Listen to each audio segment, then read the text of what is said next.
Më pëlqen Rama, por nga brenda SPAK, nga brenda gjykatës posaçme, si një avokat që jam i përditshëm në gjykime atje dhe në hetime, në të gjitha ato ambientet e këtyre dy institucioneve të rëndësishme të shtetit, u them që zero ndikim, por një farë ndikimi, unë do thoshja të fortë, e ka Sali Berisha, Ilir Meta dhe banda e tyre. Brenda SPAK, Ilir Meta, Sali Berisha, ndikim të fortë brenda SPAK. Brenda SPAK dhe sidomos brenda gjykatës së shkallës parë një deklaratë e fortë kjo avokat. Të gjykatës së posaçme për krim kundër korrupsionit dhe krimit të organizuar. Avokat, qofse mund ndani një informacion me ne që ka Berisha brenda SPAK. Në SPAK, po u them unë, janë disa atje në SPAK. Edhe mund t'i përmend edhe me emra. Një emër. Po një është një zonjë Kaçkini. Një. Brenda SPAK, Sali Berisha, Argita Berisha, edhe Ilir Meta, për të mos thënë, Belind Këlliçin, para Saliut ma dje. Por për llogaritë Sali Berishës, pra, është Kaçkini, është Olsi Dado, të cilët janë me tesërat Partisë Demokratike. Olsi Dado, njeri Sali Berishës në SPAK. Me tesërat Partisë Demokratike, që janë me kohë, edhe që e mban edhe sot tesërën e Partisë Demokratike dhe vepron atje, për të mos thënë edhe disa emra të tjerë, të cilët, domethënë, u njoh mirë veprimtarinë e tyre dhe e di që po mbahen me shpirt në dhem që nuk e nxjerrin kokën, po këta dy faktikisht e kanë nxjerr kokën. Sikurse kam parasysh një gjykatën e posaçme, kam parasysh kryetarin ose nën kryetarit e shaj atje sot, por që është për të mos thënë 100%, 99.99% dora e Argita Berishës, pra Erion Bani, bashkë me një grup tjetër, servilës të tij, duke futur këtu edhe këtë trup gjykuse që do gjykoj Saliu në 30 qershor. Në këtë panoram që më thatë ju, avokat, Erion Bani, Olsi Dado, në anën tjetër, ky lloj diskursi, të paktën në optikën time, i bie duke qenë se Velia në anën tjetër janë këta dy gjyqtarë që e kanë arrestuar. Unë nuk flas për e kuptoj. Konkrete. Jo, për Velinë e tjera. Fakti është koincidencë që këta janë edhe për çështjen Velia i po të pyes, jo se e di shumë mirë, ju nuk flisni për çështje konkrete, por flisni në informacionet që keni ju. Por po them, këta dy gjyqtarë sot, Erion Bami dhe Olsi Dado, janë njerëzit cilët po merren edhe me çështjen e Erion Veliaj dhe tashmë kryeqyteti është pa kryetar bashkie, në anën tjetër vetë zoti Veliaj nuk i ndalon postimet në rrjetet sociale, është aktiv, por shikojmë që Partia Socialiste nuk merret më me këtë çështje, por ka pasur akuza që thonë këta qoftë prokurori Olsi Dado, qoftë gjyqtari Erion Bami, kanë lidhje te Partia Demokratike. Ka ndonjë indicje që këta dy të kenë bashkëpunuar për të futur Veliajn pas sekurave? Çfarë mund na thoni pak më shumë? Nuk e kanë vetëm me Velin këta, edhe duhet të vazhdoj idenë që kush ka ndikim në SPAK. Dhe më thash tani që çfarë ndikimi ka këta element Partisë Demokratike aty, duke thënë me emër unë, Belind Këlliçin, Sali Berishën, Ilir Metën, edhe që kryefjala e të gjithëve këtyre pa përjashtime është Argita Berisha, se ajo ka qenë de facto, domethënë, drejtore kuadrit që i ka emëruar këta, apo i ka transferuar, apo i ka marrë na Saranda edhe e çojnë Shkodër. Na Shkodra e Erion Banin e pruri këtu në Tiranë, e tjera me radhë. Pra, e kam fjalën te ky lloj ndikimi, por që janë aq banal dhe janë organizuar në një mënyrë të tillë, edhe në gjykatën penale të shkallës parë këtu në Tiranë, edhe në prokurorinë e Tiranës,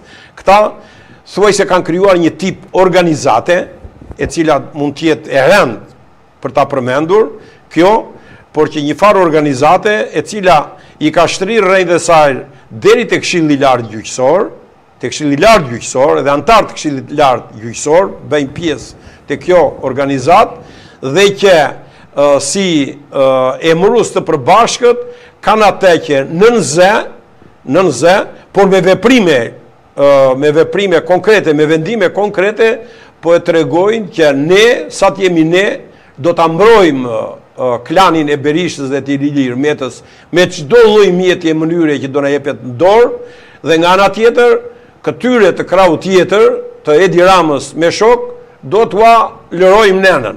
Shqip, domethënë. Edhe këta i flasin këto gjëra atje në këtë organizatën e tyre. Kjo është shumë e dhimbshme, ekziston. Unë do të thoshja juve edhe vende ku bën këto lloj biseda, jo thashë thej me rrugë, jo gjëra të rëndomta ordinere, edhe të thuaç gjëra qesim, por e shber i të merrshëm një restorant peshku këtu në Tiranë, që nuk është afër studios tuaj, është pak më larg, që sa më larg me kohë që atje, domethënë, të dëgjosh ata që kanë vesh, dhe që veshët e tyre, domethënë, janë edhe të tillë që bëjnë biznesin e nuk duhet janë dinë për gjë tjetër, por që të merrohen kur dëgjojnë biseda të tilla të kësaj kategorie. Kështu që në këtë aspekt flas që krye inspektori i LEDES, domethënë, por edhe vetë i LEDEja, Këshilli i Lartë Gjyqësor, ajo bërthama pozitive atje, nuk flas për dy të tjerët që i ka marrë drejtje ata, domethënë edhe nuk ndreqen me ata atje, por edhe strukturat tjera të shtetit shqiptar duhet të jenë tepër vigjilente, sepse po na shket na duart edhe po merr deformim si ky SPAK që me kaq, domethënë, kaq shumë shpirt dhanë Shqipëria dhe shqiptarët duke i mbështetur, sepse e pan dritën në fund tunelit, dritën jeshile, me arrestimet që u bën dhe me pandëshkueshmërinë që mori fund, por që kanë frikë se do të degeneroj dhe do kthehet nga një e mirë e madhe në një e keqe, më keq se çishim në kohën e 2013 dhe tutje, kur Sali Berisha delte edhe me figur, me zë, me çekun atje që kërkonte 700.000 euro i Lirmeta hapur, dhe ai u thosh gjyqtarëve të gjykatës së lartë, është imi, hengra dark me të sot, jepni vendimin e pafajësisë. Dhe 4 nga ta japin vendimin e pafajësisë, njeri dha fajsin, doli pafajshëm i Lirmeta, me zë, me figurë, me hajdutrin dorë. Kështu që kjo kohë, domethënë, mos të vije, mos përsëritet kurrë, duhet kjo lloj vigjilence, siç u thash unë. Dhe fundit, ndikim mbi SPAK kanë edhe Shtetet e Bashkuara të Amerikës.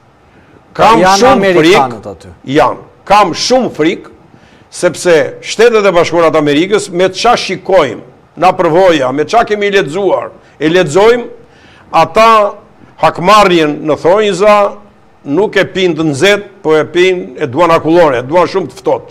Përjedhoi e zën lepurin me qerre. Përjedhoi Saliu mase nuk do përgjigje dot për të gjitha, se më përpara mund i vi fundi i jetës, se sa të mbarojnë proceset këta të SPAK-ut me këtë metodë pune që po vazhdojnë.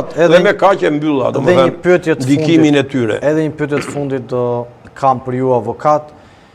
U rinumëruan kutit në Dibër, sepse ka pasur akuza dhe ka dalë panorama që deputetët e PD-s kanë vjedhur votat nëpërmjet njëri tjetrit, por nuk i ka vjedhur askush tjetër.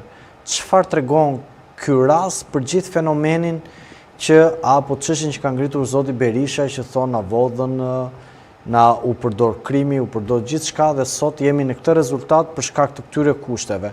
Dhe rinumërimi tregon që kandidatët e PD-s, pra njerëzit që ka zgjedhur zoti Berisha, kanë vjedhur njëri tjetrin.